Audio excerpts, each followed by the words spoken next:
Donc nous sommes au MUMA, Musée d'Art Moderne André Malraux, qui est un lieu absolument merveilleux, qui est la deuxième collection impressionniste de France après le musée d'Orsay, qui est un musée exceptionnel, ouvert sur la mer, ouvert sur l'entrée du port,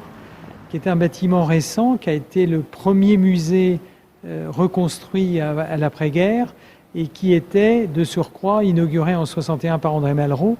et qui s'avère être à l'époque musée et maison de la culture. C'était la première maison de la culture.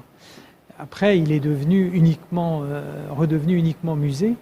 Et donc, il recèle des très, très belles collections qui viennent pour l'essentiel, en dehors des acquisitions ou des dépôts nationaux, qui proviennent des achats faits par un comité où siégeaient bon nombre de négociants de la place Avresse, négociants café, coton, cacao, bois,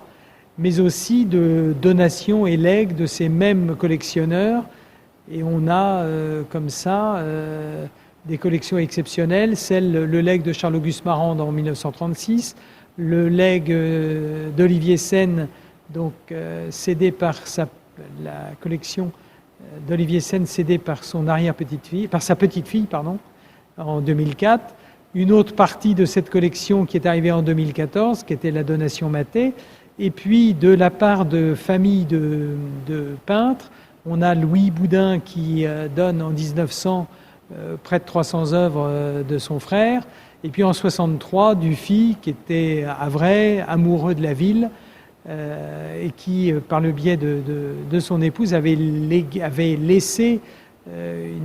il avait toujours dit qu'il ne faudrait jamais oublier le Havre. Et donc 70 œuvres rejoignent les collections du musée en 63, peinture, aquarelle, gouache, céramique et tapisserie. Donc c'est un musée